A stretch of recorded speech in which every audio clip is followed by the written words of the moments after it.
Katie, today we are talking to Stephanie Cawthon about the National Disability Center for Student Success, and I'm really excited.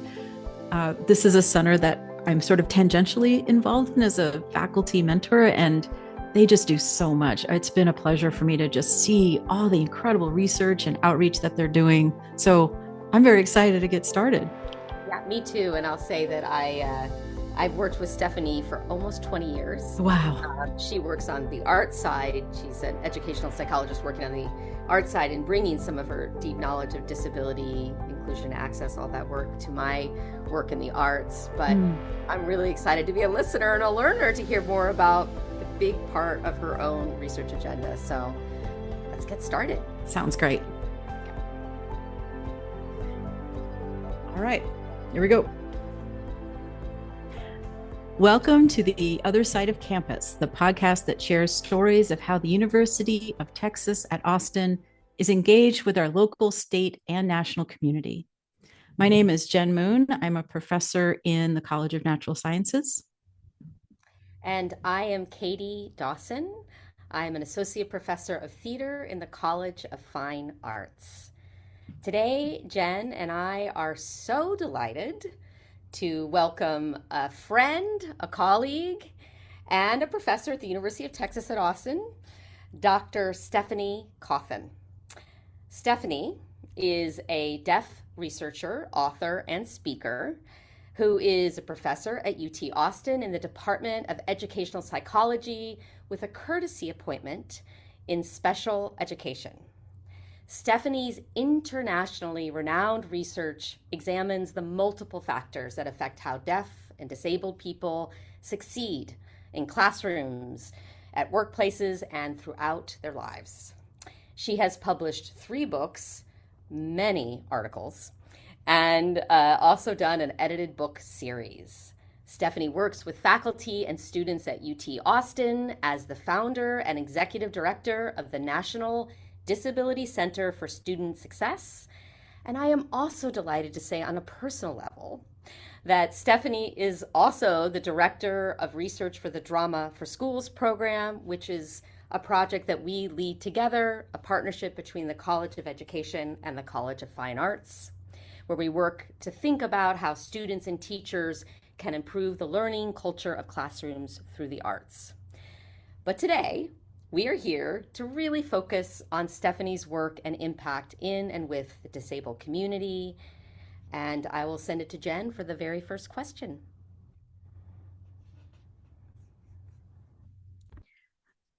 Thanks, Katie. So, Stephanie, so excited to be on this side of the microphone with you. We've worked together, and I cannot tell you how excited I am to have you on the podcast to tell us a bit about the amazing work you're doing. But before we get to that, I thought maybe we could ask you to tell us a little bit about yourself and what brought you to a career working in the field of disability and access in higher education.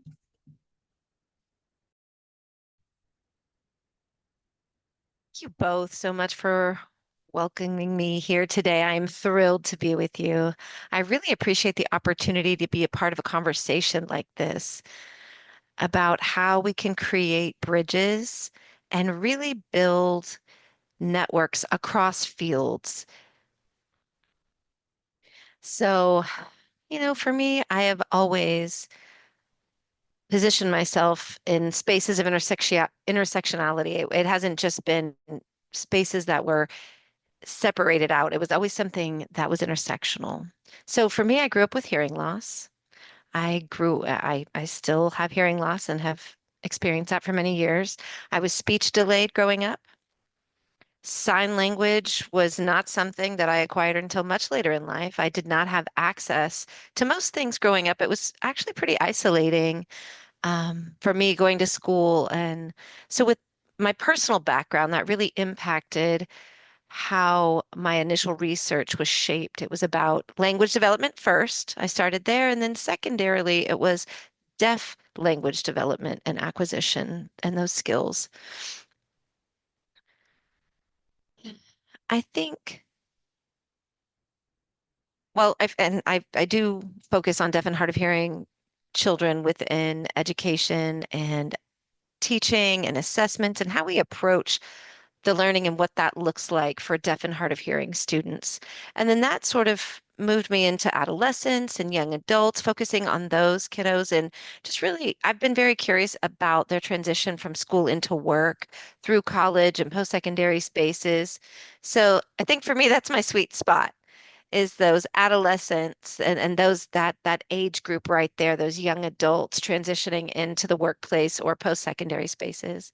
So thinking about transition and the fact that there's not just one path, there are multiple options in terms of how we get there. Training and development is not a one-way thing. So applying what we know about that to the communities of disability, and then specifically for me, designing systems that specifically apply to deaf and hard of hearing people. We can't just design one system. That doesn't work. It's not a one size fits all situation. And so for me, that focus has helped me understand both in the K-12 settings and also policy and structure of post-secondary spaces, what works, what doesn't work, where we can improve access for all students in these spaces. That's really shaped my work over the years. So that's how I got here. Here I am. Stephanie, I hear you speaking to the word access. That's a big through line in some of the things you just said. Can you talk to us a little bit about how you would define an accessible learning experience or an accessible learning environment?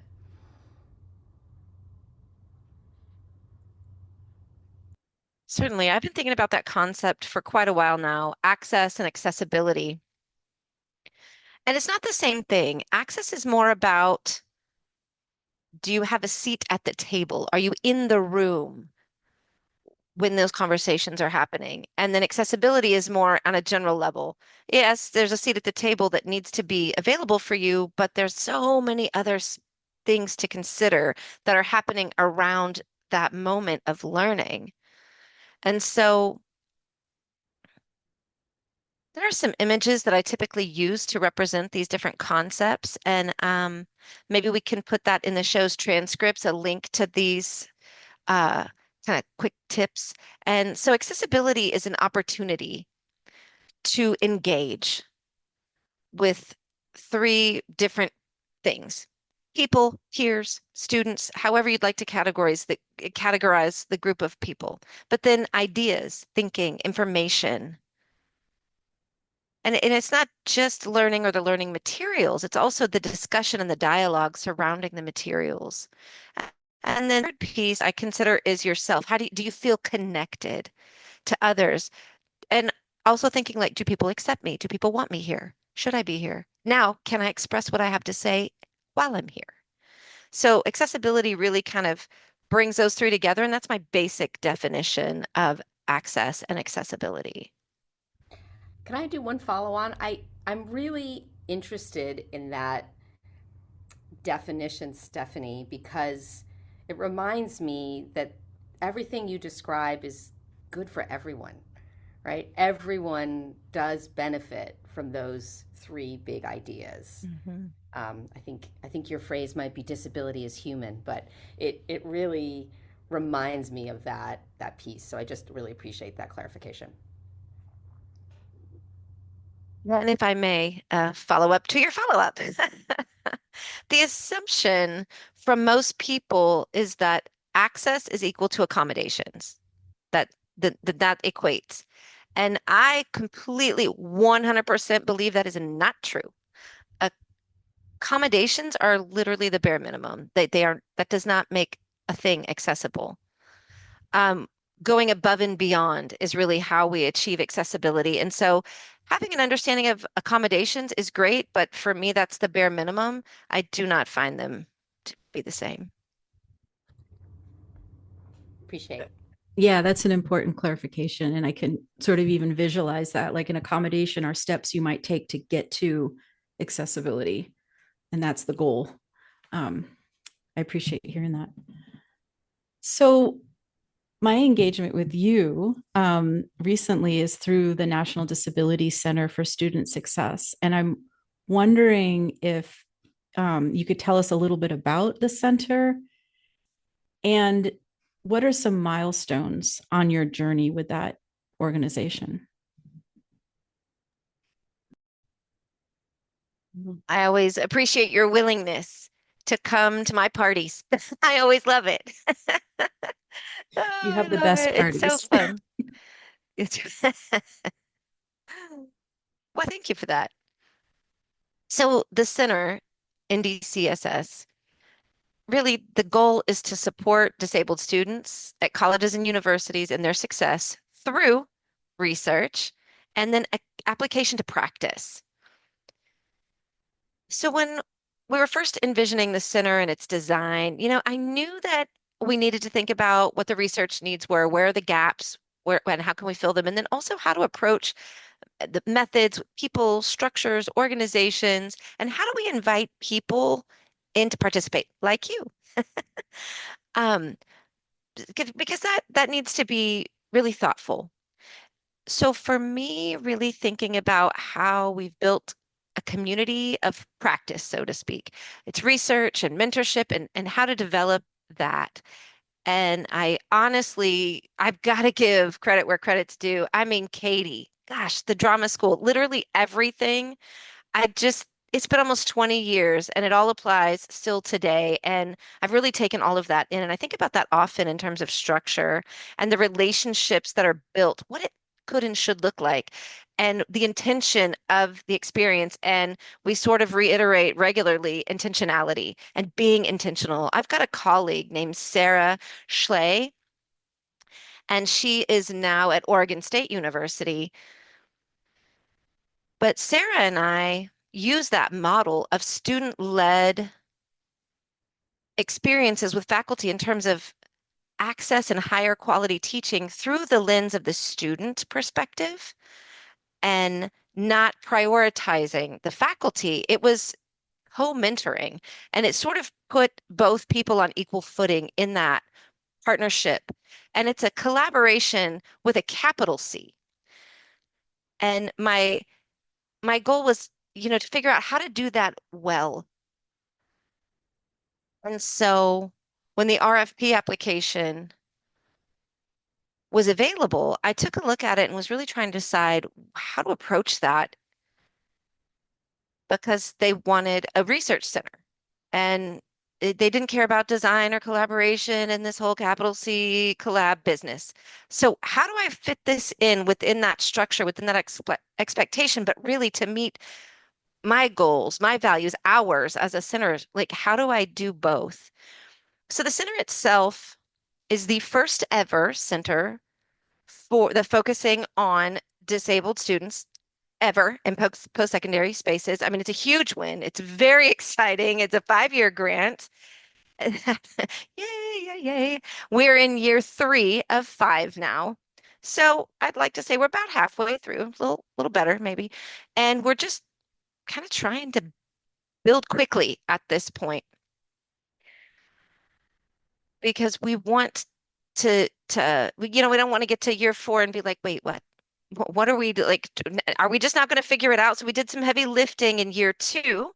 Now it feels like we're expanding and building out right now. We've got 3 parts to the center. First is obvious. It's a research center. So there's research. We always often say 10 study sets in 5 years. But we have done 9 already, and we're just now in year 3. So that's what I mean when I say we are building this real quick. Um, we haven't finished everything, no, but we have at least gotten into 9 of those study sets. I'm really seeing a lot of emphasis on student perspective and faculty perspective, mostly on access and disability, on success and achievement for disabled students in these spaces. And what does that mean? What does it look like? And then the research agenda is also meant to take a look at some key areas. Disclosing disabilities is a big one because it's not always obvious how it's going to go. People think, oh, access accommodations means, ha, we're accessible. People often think that disclosing your disability is easy. It's no big deal. No, it's huge. And so what our research is showing is it's a very low percentage of disabled students. They literally say nothing. They disclose nothing. It's far less than 50% of folks who disclose. They would rather say nothing. So we notice there's a big gap there, right? Because if you're not disclosing, and now we're trying to really spotlight those institutions that are doing it well, doing it right. It's not only supporting their students, of course, but it's also what's happening now, what we're spotlighting, the things that are being done well, being done right. I mean, we know there are so many schools and people who are trying. Absolutely. So we want to spotlight that. We're doing some case study models now in spotlighting what is going well. And through all of that, we are focusing on mentorship. As I mentioned, we have a partnership between students and faculty that are paired together. Jen, you know, you're one of our faculty mentors. And we've got 6 total across the university, and they are paired with different students from different backgrounds. Some are graduates, some are undergrad students. So we're really trying to give these opportunities to give folks a chance to build on that relationship and in these environments. So, I mean, I think it's working. I, I feel like the students and the faculty really appreciate it too. I mean, but you can't plan this. This is one of those things that's just so organic in nature, and it just happens. You can't control a relationship, right? And I love it because it's people led and it's organic and it just happens. And the last thing I'd like to say too is outreach. That's another piece of the center. We got social media, of course. We've got a website. 70% of our budget goes to research and 30% is outreach. That's a lot really for a research center to be able to earmark that amount. It's typically not that much for the outreach piece. So we do research translation, it's very website heavy. We do some town hall spaces. A lot of community engagement is where we put our focus. We have a learning hub that has literally everything, all of our research articles, all the things, so people can find what they need just right there online. So it's a lot. We got a lot going on over here. A lot going on at the center. Wow. And when I hear you describe, Stephanie, all those different pieces, particularly that last piece there about outreach, but also the mentorship, I mean, all of it, it's so rich. And it makes me think about impact. I mean, there's so many different kinds of impacts that I think you just named. So, in addition to some of those outputs, of course, we have research. We're at a research university, and that is always the expectation, though I know of you that you are someone who embeds her research in really meaningful, practical actions for people and resources that help them. But I'm interested in what are some of the research findings from the center that you feel like have had an impact, and that could be on your thinking or others thinking maybe about how to approach accessible learning environments in higher ed. What is kind of the big impact you're seeing thus far, knowing that you have a long trajectory still to go?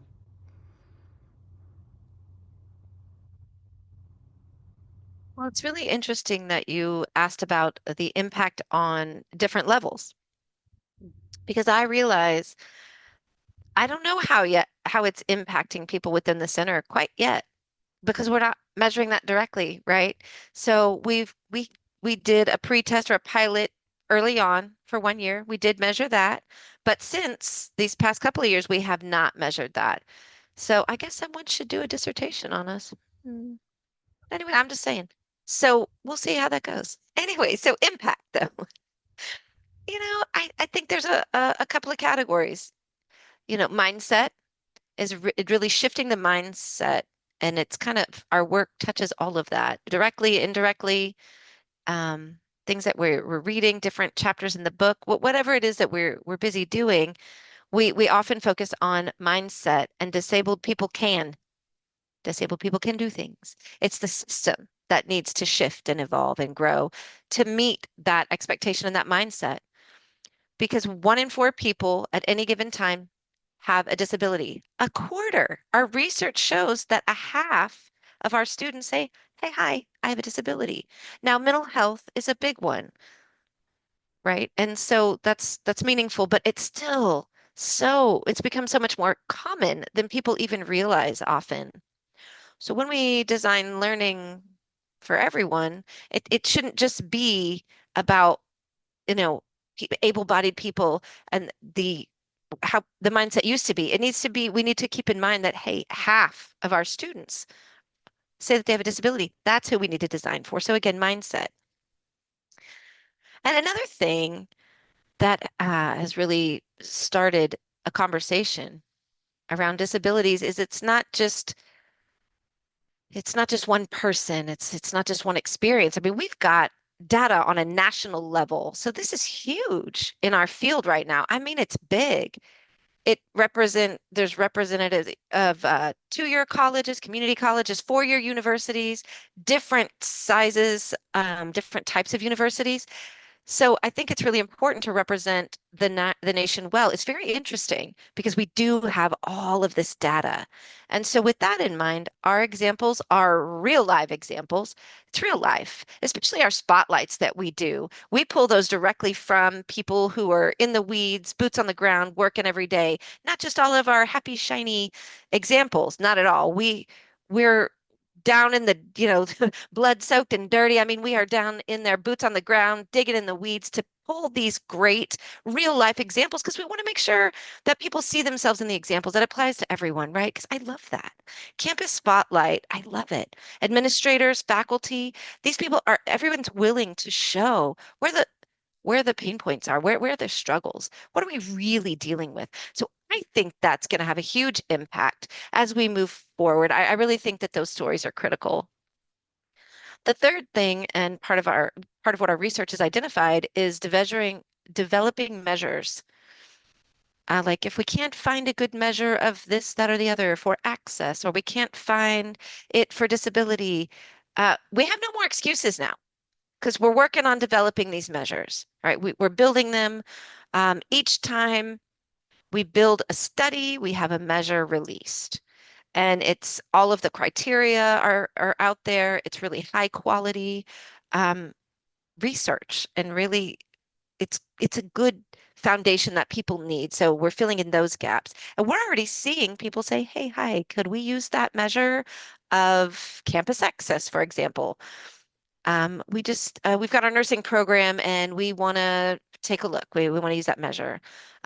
In fact, this one example is an online nursing program, and they have recently published a paper that's been accepted with that measure that we developed. I mean, it's awesome. It's awesome. Again, you can't plan this kind of thing. It just happened to be available. There it was. They used it. They've now published.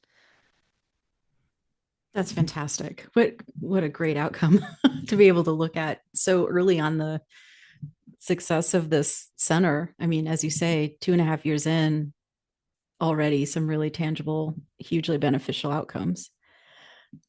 I'm curious about, and you mentioned a little bit about this, so I'm going to ask maybe about a specific example of what kinds of conversations or topics do you think have a significant impact on how faculty are designing their courses with accessibility in mind?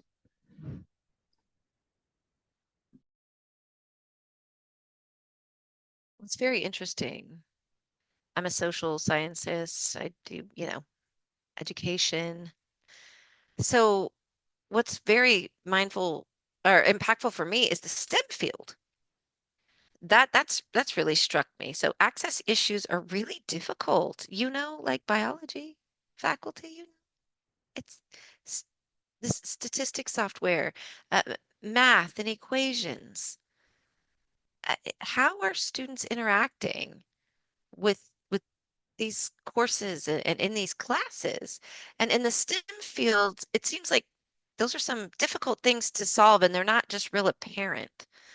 We have some students who have really taken a deep dive in that for themselves, and they tell us stories like they're very frustrated regularly. There's just so much that needs to happen just from the ground up to be successful in those type of classrooms. And so I think that is a high need currently.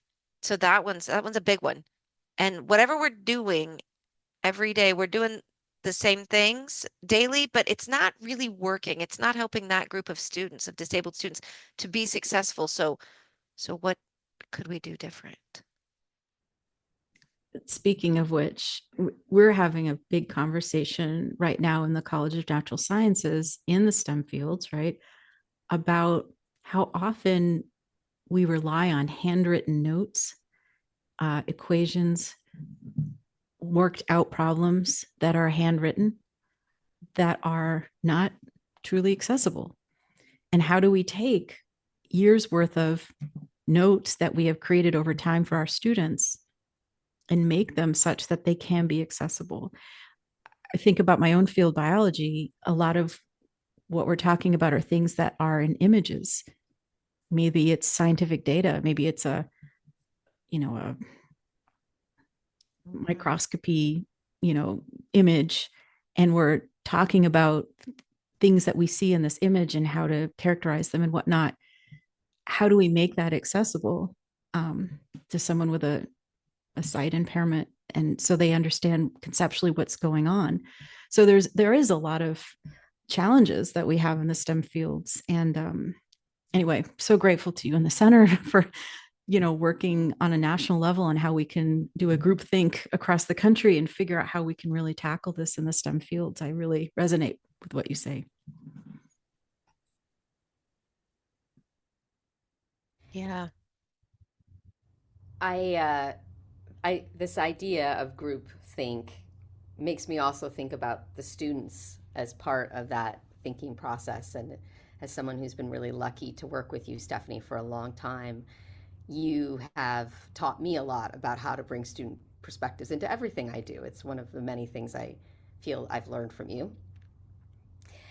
Can you share a story a bit about of a project where students and community members partner together to create change through the center? How are students in that space for you? I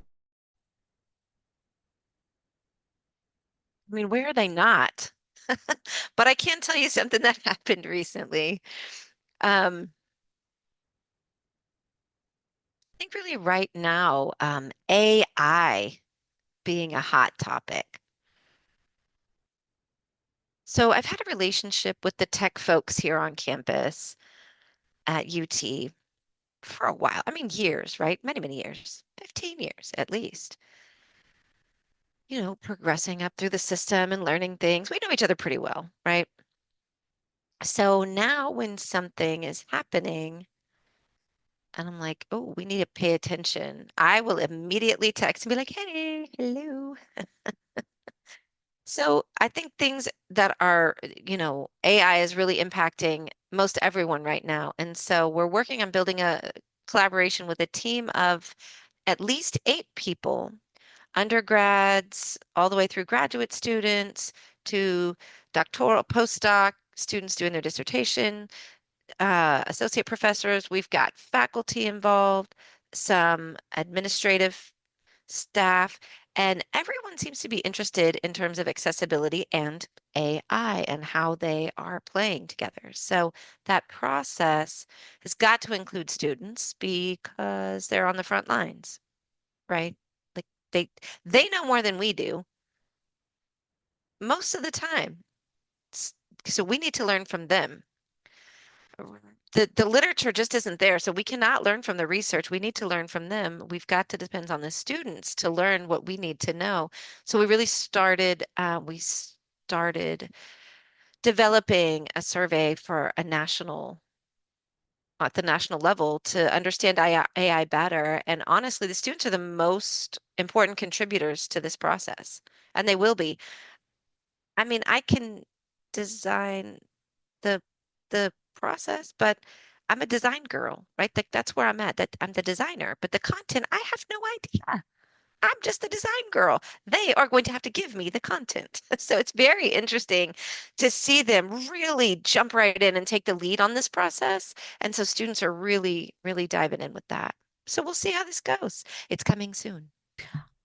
I would want to share this experience I had speaking about AI and students with accommodation. I was talking to a student with autism, and they shared that they're using AI to interpret the tone of an email, not only that they might receive from, a colleague or a professor, but also check the tone of their response so that they know they're responding appropriately to the email. And I thought that was just really interesting, using AI to understand what the tone and intention is so that their communication is what they intend it to be.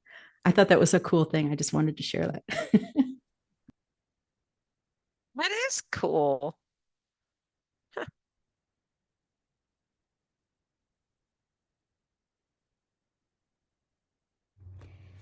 I'm thinking a little bit as we talk about students and students as members of a larger system and our institution.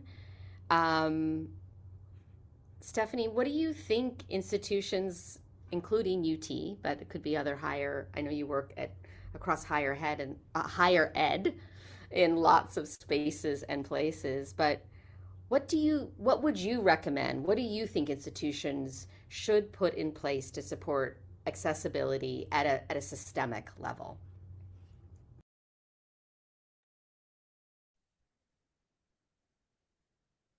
I think the experience here is pretty cool and interesting because the pilot I mentioned earlier, one thing that was really emphasized was the circle of support and its expansion, students and faculty being kind of a smaller, more intimate type relationship, but then expanding that circle as necessary.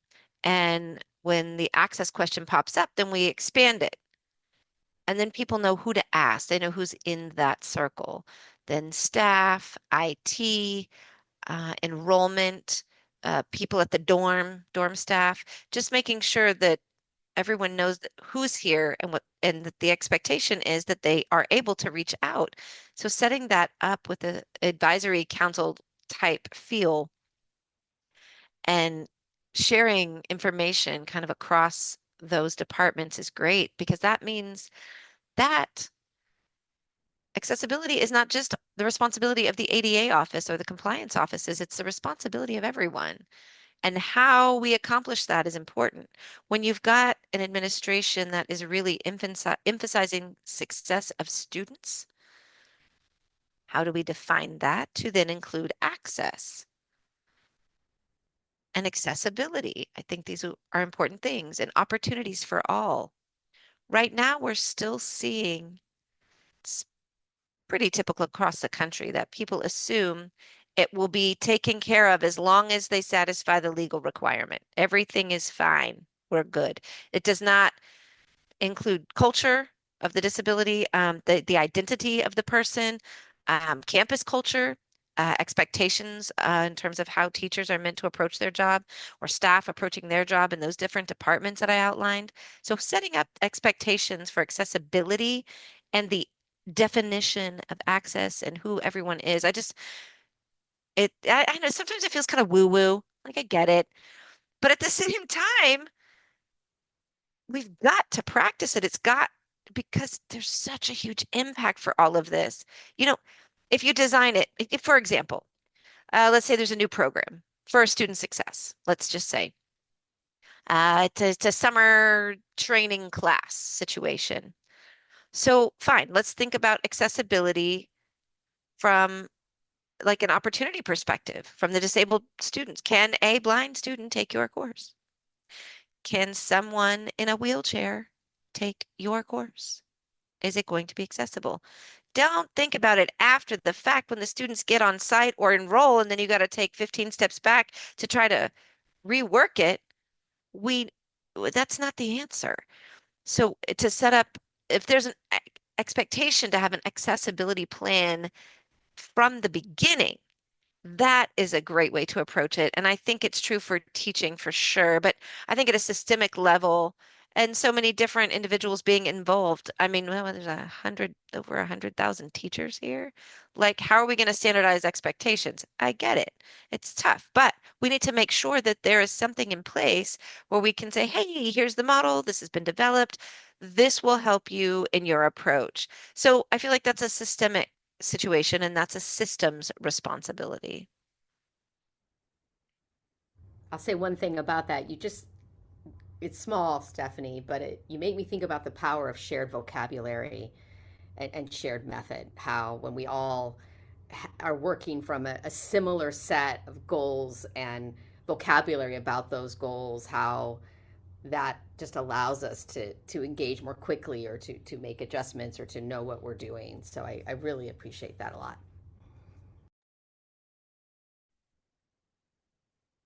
Yeah. And to follow up with the one thing that I forgot to mention is when thinking about the data in terms of students, right now the only data about disabled students has been collected is just for accommodation use. That that's all that's out there. And it's private and it doesn't run across time. Like each semester is separated out. You can't really understand a whole lot when you're getting those bits and pieces. So gathering data about student success, there's, with the variable being disability and experience, it's so important to have all of that together.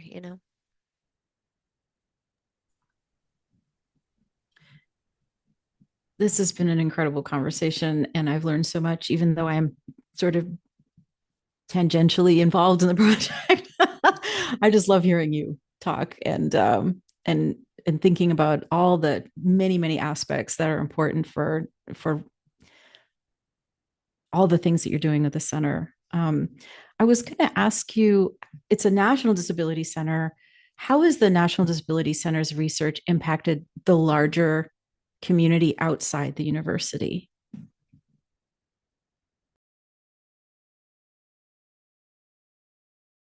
Most of the time, we don't know, actually. I mean, honestly, we want to get those comments, we want to know, but we can't assume to know. And I think there are three things that are pretty apparent to me. I think that graduate students and undergrad students who finish with us and then leave, they are ready to go. They are passionate. They are ready to change the world. And it's true. They are really ready. So I'm seeing that impact on their journey and out in the field once they leave here. We have a paper that we published recently with another grad student about how to mentor them well. And I think that'll be a valuable resource for our faculty in the future because it helps the students share in the process and how to approach that relationship. I mean, students who are in grad school have been here for a while. Sometimes they've been here 6, 7, 8 years, right? So those relationships are really, really important. So that paper, I think, once it gets out, I think that it will impact many, many people in a positive way.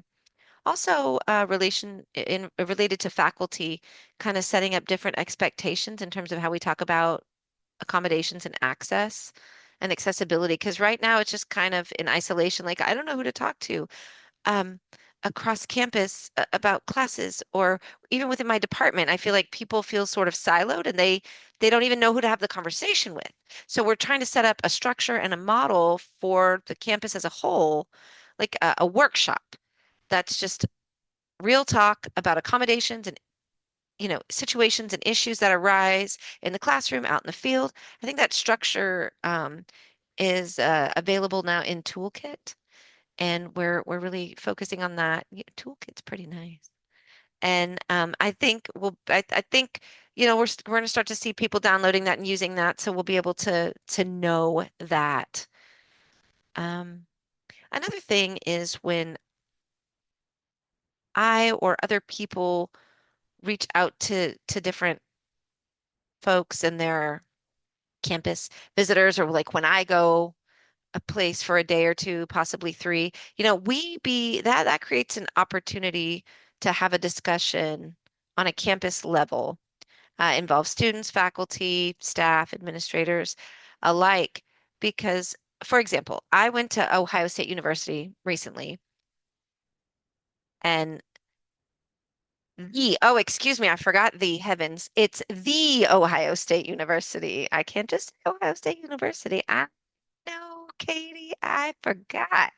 forgive me, the Ohio State University. Anyway, we had an opportunity to bring everybody together and talk about what does the campus need? And they said retention, keeping students. They were leaving after the first year. And then they had a pipeline leak, so to speak. So just really kind of digging in and figuring out some concrete structures and strategies in terms of how to retain students, because that impacts expectation, not just there in the state of Ohio, but also universities struggle. We're noticing that they're struggling with retention. It seems to be a big issue with funding, financial aid, all the things. So I feel like that model has really helped impact a number of places across the country.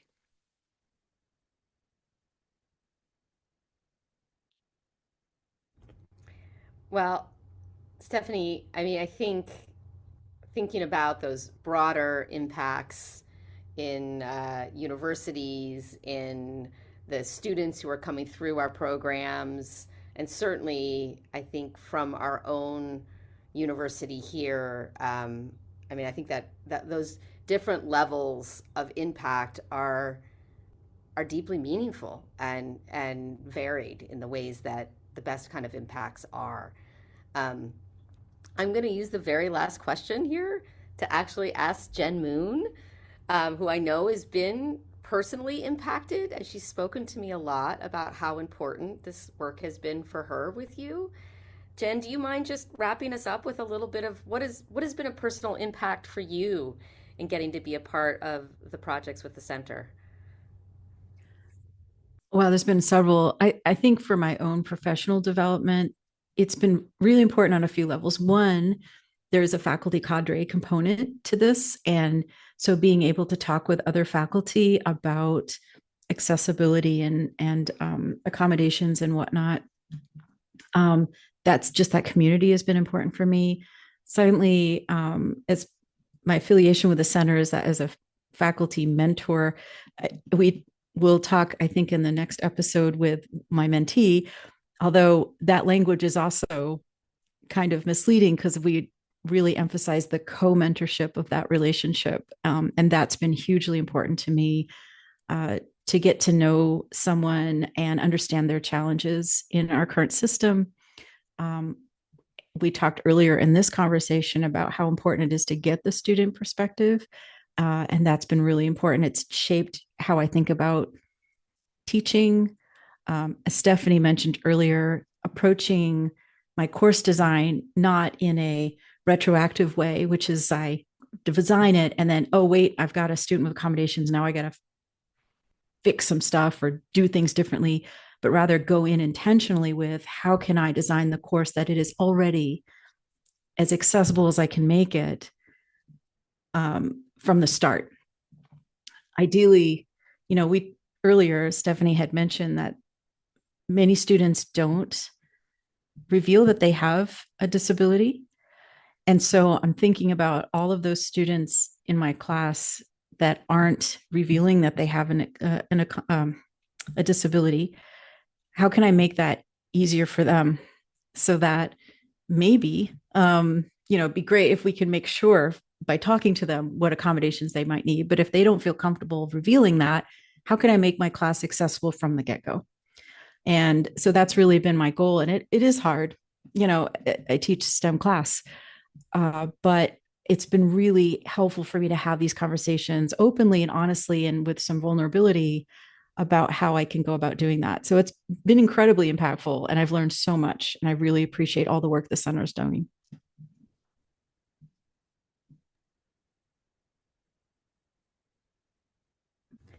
I think that brings us to the end of this episode.